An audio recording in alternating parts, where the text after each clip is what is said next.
एक नाबालिग के साथ रेप की खबर इस वक्त मिल रही है। बताया जा रहा है कि घुमाने के बहाने नाबालिग को डिलीवरी वैन में बैठा लिया गया और सुनसान इलाके में उसके साथ रेप किया गया। 3 साल की मासूम के साथ हैवानी। बताया गया कि 3 साल की मासूम एक मंदिर के बाहर अपनी मां के साथ सो रही थी। उसी दौरान एक युवक उसे उठाकर ले गया। सुबह एक महिला ने मासूम को नाली के पास अचेत अवस्था में पाया। इस बीच बड़ी खबर गुजरात के वलसाड से। यहाँ पर उमर गांव में 3 साल की बच्ची से दुष्कर्म की घटना के बाद देर रात थाने पर लोगों ने जमकर हंगामा किया। दुष्कर्म का आरोप पीड़ित बच्ची के पिता के करीबी पर लगा है। अयोध्या में नाबालिग से रेप केस मामले में परिजनों को सुलह न करने पर जान से मारने की धमकी दी गई। महाराष्ट्र के नागपुर में एक 9 साल की मासूम बच्ची के साथ दुष्कर्म की वारदात सामने आई है। पुलिस ने बताया कि अज्ञात आरोपी ने जिस समय रेप की घटना को अंजाम दिया, उस समय पीड़िता अपनी 5 साल की छोटी बहन के साथ घर पर अकेली थी। मामला एक 9 साल की बच्ची से रेप का। जानकारी के अनुसार बच्ची के 14 साल के भाई ने अपनी ही 9 साल की बहन से बलात्कार कर उसका गला घोंटकर उसकी हत्या कर दी। 12 साल की मासूम 5 महीने की गर्भवती है और हैरानी की बात यह है कि परिवार के लोग आज तक इस बात से अनजान थे।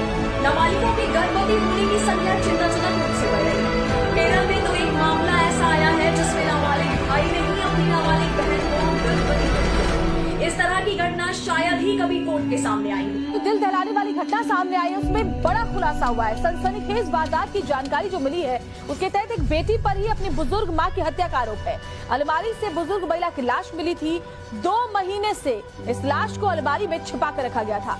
प्लास्टिक की थैली में इस महिला का शव था और बेटी पर ही मां की हत्या का आरोप है। कानपुर सेंट्रल रेलवे स्टेशन पर एक कलयुगी मां ने अपने 1 साल के बच्चे की चाकू से गला रेतकर हत्या कर दी।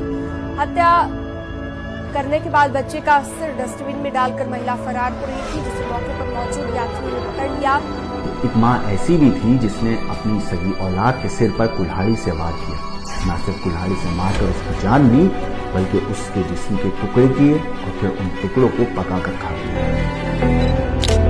एक मां ने प्रेमी के लिए अपने 6 महीने के बच्चे की हत्या करवा दी, जिसके बाद मां ने उसके घर में काम करने वाली 10 साल की बच्ची के हाथों मासूम बच्चे को नाले में फेंकवा दिया। राजधानी दिल्ली के ईस्ट विनोद नगर इलाके में एक युवक ने अपने ही माँ बाप पर चाकू से हमला कर दिया। खून से लथपथ पिता ने मौके पर ही दम तोड़ दिया, तो वही माँ अस्पताल में मौत से जूझ रही है। एक पिता ने उधार का पैसा नहीं लौटाने पर अपने बेटे को ही मौत के घाट उतार दिया। ये पूरा मामला पन्ना जिले के अजयगढ़ थाना क्षेत्र के टूरिया गाँव में हुआ है। आरोपी पिता ने अपने साथी राजेंद्र यादव के साथ मिलकर अपने बेटे गजराज सिंह गौड़ की गोली मारकर हत्या कर दी। बहू ने सास की पिटाई की है। विधवा बहू ने सास से मारपीट की। अपनी नातियों से पीड़िता मिलने आई थी, इस दौरान मारपीट की गई। मारपीट के बाद बता दें आपको, जो सास है वो थाना पहुंची। बहू ने थाने में जोरदार हंगामा किया है। पुलिसकर्मियों से बदतमीजी भी इस दौरान की गई है। महिला ने थाने में सास को भी गालियां दी। कलियुग का अंत हो चुका है, कलियुग नहीं है, क्योंकि अच्युतानंद ने फिर लिखे बाप जियंकर पीरती होइब भाई संगरे भौणी चाखंड के पाई भाई भाई मुंड भाई पकाई बहानी। कहीं देखोगे पिता और बच्ची के बीच बुराई संपर्क का निर्देशन आएगा, तब जानो धर्म पूरा लुप्त हो गया।